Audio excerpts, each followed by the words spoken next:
تابوت سکینہ کو بڑی اہمیت حاصل ہے، یہاں تک کہ آج بھی اس کی تلاش میں اسرائیل والے کھدائی کرواتے رہتے ہیں، جس کے بعد مسجد اقصیٰ کی بنیادیں بھی کمزور پڑ چکی ہیں۔ آخر اس تابوت میں کیا خاص چیز ہے جس کی تلاش ہے؟ اس تابوت کے ساتھ اسی طرح کی عقیدت وابستہ ہے جیوز کی، جس طرح کی ہماری عقیدت نبی صلی اللہ علیہ وآلہ وسلم کے تبرکات کے ساتھ ہے۔ تابوت سکینہ میں سیدنا موسیٰ علی نبینا و علیہ الصلوۃ والسلام اور سیدنا ہارون علی نبینا و علیہ الصلوۃ والسلام کے تبرکات موجود ہیں، یعنی عصا موسوی، یہ جو وہ کلیم کرتے ہیں۔ اسی طریقے سے ان کا جبہ مبارک، تورات کی تختیاں جو اللہ تعالیٰ نے دی تھیں کوہ طور پہ ان کو، وہ یہ کلیم کرتے ہیں یہ ساری چیزیں تابوت سکینہ میں موجود ہیں۔ سکینہ یعنی دل کو سکون دینے والی تابوت، ایک ایسا بکسا بڑا سا جس میں ان کے دل کے سکون والی چیزیں موجود ہیں۔ ہمارے لیے یہ امپورٹنٹ اس لیے بھی ہو جاتا ہے کہ قرآن حکیم میں تابوت سکینہ کا ذکر آیا ہے، تو ظاہر ہے کہ اگر بنی اسرائیل کی ہسٹری کی کسی بات کو قرآن بیان کر رہا ہے اور اس کو منوان اسی امپورٹنس کے ساتھ بیان کر رہا ہے تو پھر وہ پھینکنے والی بات تو نہیں ہے۔ تابوت سکینہ کا ڈیٹیل ذکر جو ہے وہ آپ کو سورۃ البقرہ کے اندر پارہ نمبر 2 کے بالکل اینڈ میں ملے گا، بنی اسرائیل کی ہسٹری کے پوائنٹ آف ویو سے۔ میں آیات آپ کو بتا دیتا ہوں۔ اصل میں بنی اسرائیل کے بارے میں سورہ بنی اسرائیل کے سٹارٹ میں ہے کہ اللہ تعالیٰ نے ان پر 2 عروج اور 2 زوال بھیجے تھے۔ ان کا جو پہلا عروج ہے نا وہ حضرت طالوت علیہ السلام کے ذریعے ہے، اور اس کے بعد حضرت داؤد علیہ السلام منظر عام پہ آئے، اور پھر ان کے بیٹے سلیمان علیہ السلام۔ ان کی جو پہلی خلافت راشدہ ہے وہ ان 3 بندوں پر مشتمل ہے، حضرت طالوت کے 16 سال، حضرت داؤد کے 40 سال اور سلیمان علیہ السلام کے بھی 40 سال۔ آلموسٹ آپ سمجھ لیں 100 سال ان کی خلافت راشدہ رہی ہے۔ ان کا وہ پہلا عروج تھا۔ اس میں میرا مسئلہ نمبر 127A ڈیٹیل سے ریکارڈڈ موجود ہے۔ اس کا آغاز کہاں سے ہوا کہ جو وقت کے پیغمبر تھے سموئیل، ان کا نام قرآن میں نہیں ہے لیکن تورات میں ملتا ہے، ان کو بنی اسرائیل نے کہا کہ ہم کافروں کے ہاتھوں پٹ رہے ہیں، آپ ہمارے لیے کوئی ایسا سپہ سالار مقرر کریں کہ اس کے نیچے ہم جہاد کریں اور ہم کافروں سے یروشلم اور شام کی حکومت واپس چھینیں، ہمارے آباء و اجداد کا وہ مسکن ہے۔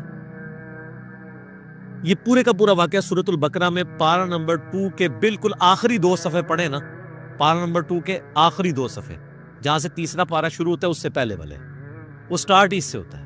اب میں ساری آیات پڑھ کے اگر بیان کروں گا تو آدھا پونا گھنٹہ لگ جائے گا۔ اصل میں جو چیز ہے وہ تابوت سکینہ والی ہے، وہ میں آپ کو بتا دوں گا۔ تو پھر حضرت سموئیل علیہ السلام نے ان کے لیے جو ہے وہ طالوت کو مقرر کیا ان کا سپہ سالار۔ حالانکہ انہوں نے پہلے کہا تھا کہ جب میں سپہ سالار مقرر کروں پھر آپ نے اختلاف نہیں کرنا، وہی ہوا۔ انہوں نے کہا کہ یہ ایک عام سا آدمی ہے، غریب آدمی ہے، اس کا اونچا سٹیٹس نہیں ہے، تو انہوں نے کہا کہ اللہ تعالیٰ نے اسے علم اور جسم میں طاقتور بھی تھا اور علم بھی تھا، تم پہ فوقیت دی ہے۔ اللہ تعالیٰ نے یہ تو نہیں دیکھنا بھی کون اونچی نسل کا ہے، اللہ کے لیے تو سارے برابر ہیں۔ تو اس وقت پھر اللہ تعالیٰ نے وحی کے ذریعے حضرت سموئیل علیہ السلام کو ایک چیز بتائی تھی جس کی وجہ سے بنی اسرائیل کو صبر آ سکتا تھا، اور وہ یہ ہے جب انہوں نے اختلاف کیا، انہوں نے علمی دلائل تو رکھے لیکن یہ کہاں سے یہ لوگ ماننے والے بنی اسرائیل، تو وہ اللہ تعالیٰ نے سورۃ البقرہ کی آیت نمبر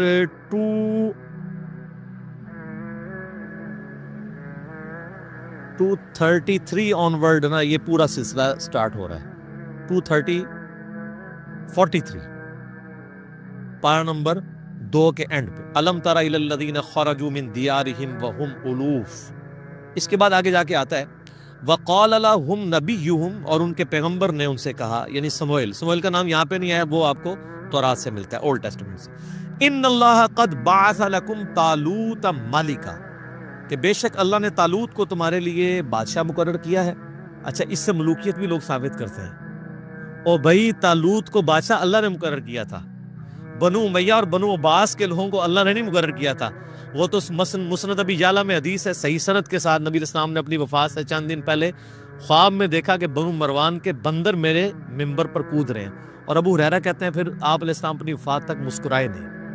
ان حکمرانوں کو تو نبی اسلام بندر کہہ کے گئے ہیں، ان کی ملوکیت قرآن سے ثابت کرتے ہیں بھئی یہ اللہ نے بادشاہ مقرر کیا تھا، داؤد کو اللہ نے بادشاہ مقرر کیا تھا. یہ دو ڈیفرنٹ چیزیں. کیونکہ اسی کی تفسیر میں نا وہ سعودیہ والا جو قرآن ہے نا، صلاح الدین یوسف والا، انہوں نے اس میں سے یہ تحریف ہر بندے نے کی ہے تفسیر میں. یہ ذہن میں رکھیے گا، اپنی اپنی نوکری سب نے سیدھی کی ہوئی ہے. اگر بریلویوں نے ڈنڈیاں ماری ہیں تو اہل حدیثوں نے بھی ماری ہیں، دیوبندیوں نے بھی ماری ہیں، شیعہ نے بھی ماری ہیں. ہم نہیں مارتے. کیوں؟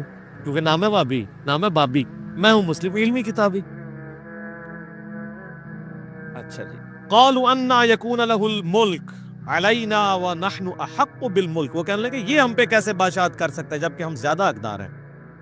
ولم یؤت سعہ، جبکہ اللہ تعالیٰ نے اسے کوئی وسعت نہیں دی، من المال، مال میں سے. قال ان اللہ اصطفاہ، انہوں نے کہا اللہ نے چنا ہے. یہ بنو امیہ بنو عباس کو اللہ نے نہیں چنا، ان کو اللہ نے چنا ہے. علیکم، تم پر. وزادہ بسطۃ فی العلم والجسم، اور دیکھو اس کو کشادگی دی ہے تم پر علم اور جسم کے ذریعے. طاقتور بھی ہے، علم والا بھی. یہ کرائٹیریا. واللہ یؤتی ملکہ من یشاء، اللہ جسے چاہتا ہے اپنا ملک دیتا ہے. واللہ واسع علیم، اللہ تعالیٰ وسعت والا، علم والا ہے. وقال لهم نبیہم، پھر ان کے نبی نے ان سے کہا، ان آیت ملکہ، بے شک اس کی جو حکمرانی کی نشانی یہ ہے، یعنی یہ اللہ کی طرف سے اللہ کی تائید طالوت کو حاصل ہے. اس کی نشانی یہ ہے این یاتیکم التابوت، کہ تمہارے پاس وہ تابوت آ جائے گا واپس. فیہ سکینہ، جس میں تمہارے لیے دل کا سکون ہے. یہ تابوت سکینہ کا لفظ یہاں سے لیا. من ربکم، تمہاری طرف، تمہارے رب کی طرف سے. وبقیۃ مما ترک آل موسیٰ و آل ہارون، جس کے اندر موسیٰ علیہ السلام اور ہارون علیہ السلام کے چھوڑے ہوئے یعنی تبرکات آپ کہہ لیں اس کو، یا اس کے یعنی باقیات موجود ہیں. تحملہ الملائکہ، اس کو اٹھائے ہوئے آئیں گے فرشتے. ان فی ذلک لآیۃ لکم ان کنتم مؤمنین، اس میں اللہ تعالیٰ کی طرف سے تمہارے لیے نشانی ہوگی اگر تم واقعی سچے ایمان لانے والے ہو. کہ یہ جسٹیفائی کر دے گا وہ تابوت سکینہ ان سے چھن چکا تھا، کیونکہ کافروں نے جب ان پہ قبضہ کیا وہ تابوت بھی ساتھ اٹھا کے لے گئے. انہوں نے کہا انہوں نے اتنا سنبھال کے رکھے ہے، کوئی قیمتی چیز ہے. جس طرح آپ کا وہ کہتے ہیں نالین شریف چوری ہو گئے بادشاہی مسجد سے 14-15 سال ہو چکے ہیں، تو وہ اٹھا کے لے گئے. اب اللہ تعالیٰ نے نشانی ظاہر کرنی تھی تو وہاں پہ اللہ کا کرنا کیا ہوا، یہ آپ کو ڈیٹیلز پھر اسرائیلی روایتوں میں ملیں گی. وہاں پہ کافروں کے ہاں طاعون کا مرض، پلیگ کی وبا پھیل گئی، طاعون کی، اس میں لاکھوں لوگ مرتے تھے. تو ان کو ان کے بڑے بزرگوں نے، نجومیوں نے، انہوں نے کہا کہ یار یہ جو تم لوگ تابوت اٹھا کے لے آئے ہو نا، اس کی نوست پڑی ہے تم پہ، تو اس کو تابوت کو نا اس سے جان چھڑاؤ، یہ اس کی وجہ سے یہاں پہ طاعون کا مرض پھیلا. تو انہوں نے ایک بڑا سا گڈھا لیا، اس کے آگے 2 بڑے بیل باندھے، اس پہ وہ بڑا سا وہ تابوت رکھا. اور یہ 10 کمانڈمنٹس فلم بنی ہوئی ہے ہالی ووڈ کی، انہوں نے اس میں فلمائی ہوئی چیزیں. اس کے اوپر انہوں نے اس کو لاد کے ہانک دیا، اور وہ جناب وہ اب بیلوں کو ساتھ انہوں نے بندے سے اٹیچ کر دیا. بعد میں وہ بیل بھی انہوں نے چھڑوا کے ایک جگہ پہ اس کو کر دیا. اب واللہ عالم وہ یعنی فرشتے ہی ان بیلوں کو ہانک کے اس طرف لے کے آئے. بل قرآن تو کہتے ہیں نا فرشتے اٹھائے ہوئے لائیں گے. این ممکن ہے کہ یعنی فرشتے اس کو ہانک کے لائیں، فزیکلی فرشتے نہ ان کو نظر آئے ہوں، کیونکہ وہ تو بنی اسرائیل ہمیشہ کہتے تھے ہم نے فرشتے دیکھنے ہیں، فرشتے انہوں نے انہیں دیکھے. بلکہ نشانی ظاہر ہوئی کہ وہ تابوت سکینہ ان کے پاس واپس آ گیا. ان کو یقین آ گیا اچھا اب ہمارے پاس تبرک آ گیا، اونٹ اسی جنگ جیتی ہی جیتی ہے. پہلے تو وہ ڈرپوک ہوئے تھے، ویسے بعد میں بھی ڈرپوک ہی رہے. صرف 313 لوگ ہی ساتھ رہے، بخاری میں ہوتا ہے صرف 300 پلس لوگ. ہمارے غزوہ بدر میں بھی صحابہ کرام کی تعداد 313 تھی، اور ان کے غزوہ بدر میں جو طالوت اور جالوت کی جنگ ہوئی تھی، تو اب یہ طالوت کے مقابلے پہ جالوت فوج لے کے آیا. آپ کو تورات میں گولیت اس کا انگلش میں نام ملے گا. جالوت اتنا اونچا اس کا قد تھا، باقی بنی اسرائیل کے فوجی تو بمشکل اس کی پنڈلیوں تک آتے تھے، اتنا اس کا قد تھا. پورے جسم پہ زرہ پہنی ہوئی ہوتی تھی اس نے، اور صرف ایک آنکھ اس کی ہوتی تھی جو ننگی ہوتی تھی دیکھنے کے لیے، باقی پورے جسم پہ لوہا. آپ اس پہ تلوار کیا چلائیں گے، وہ تو ہاتھ سے پکڑ کے فوجی بار پھینک دیتا تھا، اتنا طاقتور تھا. تو حضرت داؤد علیہ السلام اس وقت ان کی عمر ہارڈلی 16-17 سال تھی. یہ گڈریے تھے، یعنی بھیڑ بکریاں پالا کرتے تھے. بچپن سے چونکہ ان کا یہ ایک ذریعہ تھا. ان کے پاس ایک گوپیا ہوتا تھا، یہ ساری ڈیٹیل آپ کو تورات میں اسرائیلی روایتوں میں لگی. گوپیا اس طرح ہوتا تھا کہ جیسے آپ یہ گلیل ہوتی ہے نا، اس میں آپ یوں پھینکتے ہیں. ایک گوپیا ہوتا ہے کہ آپ ایک چمڑے کا ایک سمجھ لیں دستانہ بنا ہوا، جس کے دوسرے اینڈ کے اوپر ایک رسی، اس میں وہ پتھر ڈال کے نا اس دستانے کو یوں گھماتے تھے نا اور یوں کر کے پھینکتے تھے نا، تو ان کا نشانہ اتنا پکا تھا کہ وہ شیروں کے جبڑے توڑ دیتے تھے اپنی بکریوں کی حفاظت کرنے کے لیے. شیروں کا شکار کرتے تھے. حضرت داؤد علیہ السلام 16 سال عمر تھی. تو اب ظاہر مسلمان خوف کھا گئے اتنی بڑی بلا سامنے دیکھ کے. تو حضرت داؤد علیہ السلام نے کہا اس کو میں قابو کروں گا. حضرت داؤد علیہ السلام ایک اونچے مقام پہ کسی پہاڑی یا کوئی ٹیلا تھا اس پہ چڑھ گئے اور انہوں نے اپنا گوپیاں یوں گھمایا. آپ نشانہ دیکھیں وہ ایک ہی آنکھ کھلی ہوئی تھی، اس آنکھ سے اس کے دماغ کے اندر وہ چلا گیا اور وہ گولیت وہیں پہ مر گیا. جالوت، یہ قرآن میں اس کا ذکر بھی ہے نا، وہ جیسے ہی مرا تو وہ کانفیڈنس لوز، بلکہ اس میں الفاظ بھی ہیں تورات میں. حضرت داؤد علیہ السلام نے کہا اس نامختون کو میں دیکھتا ہوں. یعنی بنی اسرائیل جو ہے نا، وہ جو جنٹائلز ہیں نا ادر دین بنی اسرائیل، ان کو نامختون کہتے تھے. یہ ختنے نہیں کرواتے، ہم ابراہیمی ہم ختنے کرواتے ہیں، تو کافروں کو نامختون کہتے تھے. کہتے میں اس نامختون کو دیکھتا ہوں. پھر اس میں اب آپ دیکھیں نا، اس میں اللہ تعالیٰ نے ذکر بھی کیا ہے نا، انہی آیات میں آگے چل کے آتا ہے کہ اللہ تبارک و تعالیٰ نے کس طریقے سے وَقَتَلَ دَاوُودَ جالوت، قتل کر دیا داود نے جالوت کو. وَآتَاهُ اللَّهُ الْمُلْكَ وَالْحِكْمَةَ، تو اللہ نے ان کو بادشاہت اور حکمت. وَعَلَّمَهُ مِمَّا يَشَاءُ، اور اپنے علم میں سے جو چاہا سکھا دیا. یعنی پھر حضرت داؤد علیہ السلام منظر عام پہ آ گئے. وہ تو پھر سمجھ لیں آپ مین آف دا میچ قرار پائے نا اس پوری جنگ کے.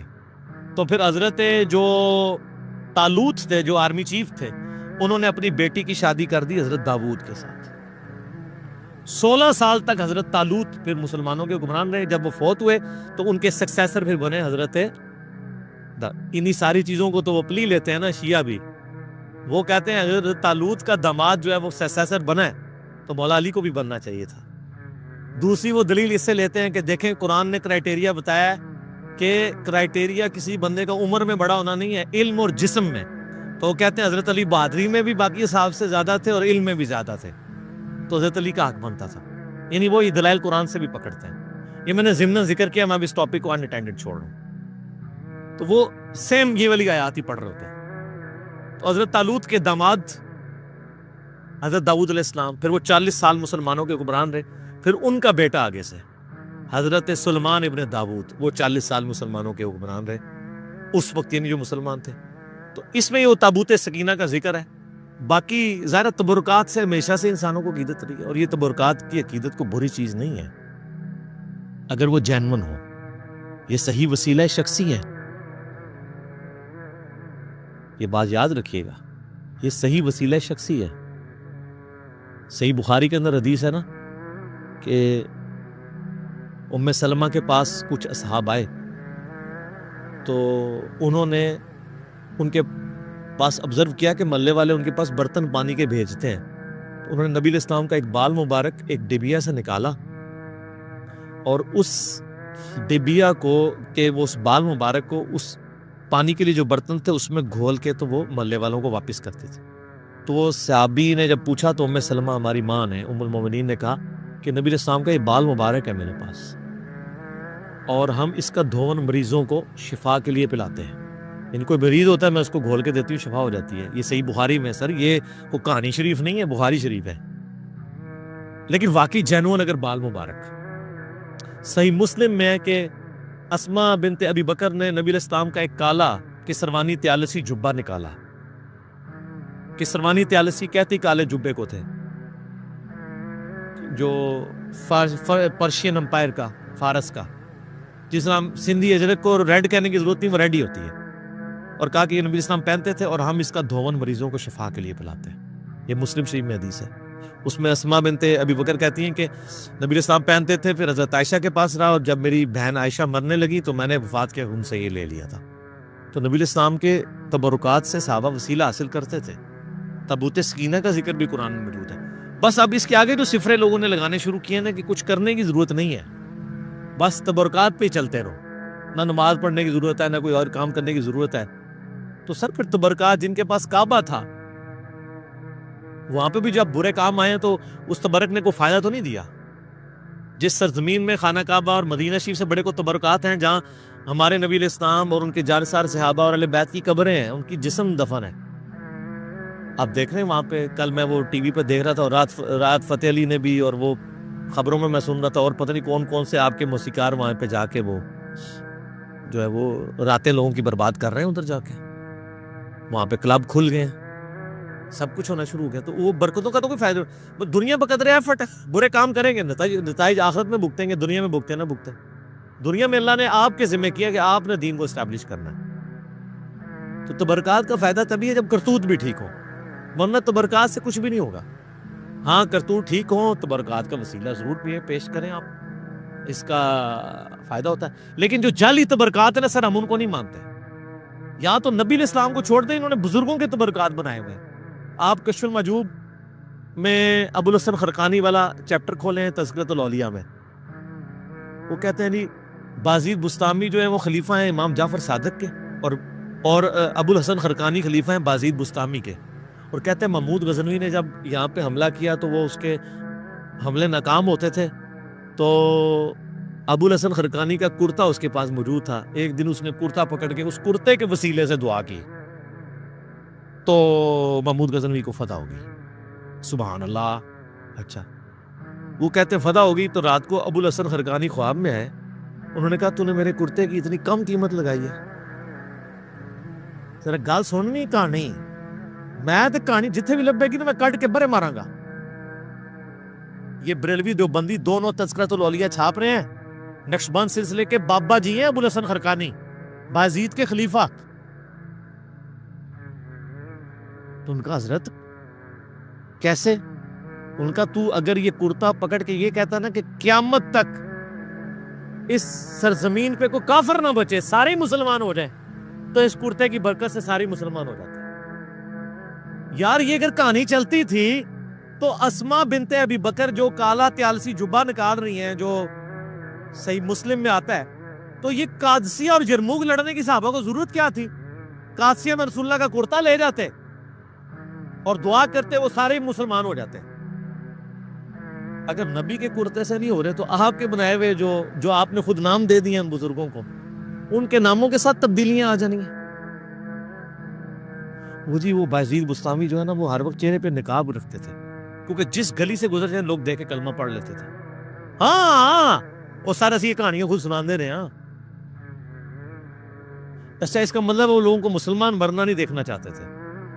اچھا میں پوچھتا ہوں، اللہ کے نبی کو بچپن سے لے کے جوانی کی عمر تک ابو لہب نے، ابو جہل نے دیکھا ہے، انہوں نے تو کلمہ کو نہیں پڑھا. جس بندے کی پرائمری رسپانسبلٹی تھی کلمہ پڑھانے کی، اس کو دیکھے تو کلمہ نہیں کسی نے پڑھا. دعوت کا کام ہے، دنیا بقدر ایفرٹ ہے. وہ جی وہ ایک فلاں بزرگ، یہ تو کئی بزرگوں کے بارے میں، ایک انبڑ بندہ چلا گیا، انہوں نے کہا جی میرے پیچھے نماز پڑھنا، دائیں طرف سلام پھیرا، سارے حافظ ہو گئے، بائیں والے سارے ناظرہ ہو گئے. نبی علیہ السلام نے تو اصحاب صفہ 155 ان کی تیاری کرواتے تھے، آپ بھی کہتے میرے پیچھے نیت کرو، سجے پاسے سارے حافظ، کھبے پاسے سارے ناظرہ. مسند احمد میں آتا ہے غزوہ بدر کے قیدی چھوڑنے کا جو معاوضہ تھا وہ 10 مسلمانوں کو لکھنا پڑھنا سکھانا تھا. تو سجے پاسے سلام، کھبے پاسے سلام کیوں نہیں پھیرا؟ سب کہانی ہے. اور میں دعوے سے کہتا ہوں جن بزرگوں کے بارے میں دعویٰ کر رہے ہیں ان کو خود بھی نماز نہیں صحیح آتی. میں نے کئی لوگوں کی نماز سنی ہے، نماز تجوید کے ساتھ یہ لوگ نہیں جانتے ہیں. میں نے ایک پیر کی نماز سنی، 60 سال عمر، اس کے کئی مرید، السلام علیکہ ایھا النبی وہ پڑھ رہا تھا، بچپن میں یاد کی ہوئی چل رہا تھا. ابھی تو میں وہ عین، ذال، ضاد، حا، خا، وہ اس کے فرق کی تو بات ہی نہیں کر رہا. وہ تو کسی پیر نو آندہ ہی نہیں، نہ وہ کسی مرید نو آندہ ہے. میرے پاس کئی لوگ ہیں ہمارے حضرت صاحب کے بیت، میں نے کہا آپ کے حضرت صاحب مجھے نماز تجوید سے سکھا دینا، نماز تجوید سے سنا دیں جو خود پڑھتے ہیں، اور صبح شام کے نبی علیہ السلام کے اذکار اور فرض نماز کے بعد کے اذکار زبانی نہیں، دیکھ کے پڑھ کے بتا دیں. اٹکنا نہیں ہے. ترجمہ تو میں نے نہیں سننا، ترجمہ تو بالکل ہی نہیں آتا ہوگا. ویسے ترجمہ بھی سننا چاہیے کیونکہ ان کا تو دعویٰ ہے کہ ہم رسول اللہ تک پہنچے ہوئے ہیں، تو ان کو پتا ہوگا یہ کیا دعائیں مانگ رہے ہیں. یہ عربی نہیں صحیح پڑھ سکتے، پرونونس نہیں کر سکتے. میں ترجمے والی بات ہی نہیں کرتا. ترجمے والا مسئلہ کوئی اتنا بڑا نہیں ہے. اتنی عربی ایک مسلمان کو سیکھنی چاہیے پروناؤنس صحیح کر سکے. مطلب تو ظاہر علماء نے اتنی محنت کی ہے, آپ جتنی مرضی کر لیں. ایک بریلوی جتنا بڑا مرضی عالم ہو وہ یہ دعویٰ کر سکتا ہے کہ میں قرآن کا ترجمہ احمد صاحب بریلوی سے بہتر کر سکتا ہوں. بتائیں. تو پھر ٹھیک ہے, احمد صاحب بریلوی نے ترجمہ کیا, آپ پڑھیں. مجھے کہتے ہیں لوگوں کو جو عربی سیکھنے سے روکتا ہے, میں کب روکتا ہوں؟ میں کہتا ہوں عربی ضرور سیکھیں, لیکن الٹیمیٹلی جب آپ عربی سیکھ کے ترجمہ کریں گے بھی نا, آپ کے ترجمے کو کسی نے نہیں ماننا. تو آپ دوبارہ سے ویل انوینٹ نہ کریں, پہیہ ایجاد نہ کریں, پہیے بک رہے ہیں آپ لیں. کوئی دو بندی بڑے سے بڑا مفتی آج کا جرت کرے گا کہ میرا ترجمہ اشرف علی تھانوی سے بہتر ہے, تو آپ اشرف تھانوی صاحب کا ترجمہ اردو والا لیں اور پڑھیں, اس پہ عمل کریں. ہم تو کہتے ہیں علماء سے ہی پوچھ کے چلیں. ہم کب کہتے ہیں اپنے ترجمہ خود کریں؟ یہی پلیٹ فارم ہے جو واحد پلیٹ فارم ہے جو کہتا ہے بریلوی ہو تو احمد صاحب بریلوی کا ترجمہ پڑھ لو, جو بندی ہو تو چلو اپنے اشرف علی تھانوی کا پڑھ لو, اہل حدیث ہو تو جناح گڑھی کا پڑھ لو, شیعہ ہو تو سید فرمان علی شاہ صاحب کا پڑھ لو, اور اگر سادہ سے مسلمان ہو مودودی صاحب کا پڑھ لو, فتح محمد جلندری کا پڑھ لو, اور پڑھو صحیح. ٹھیک ہو گیا.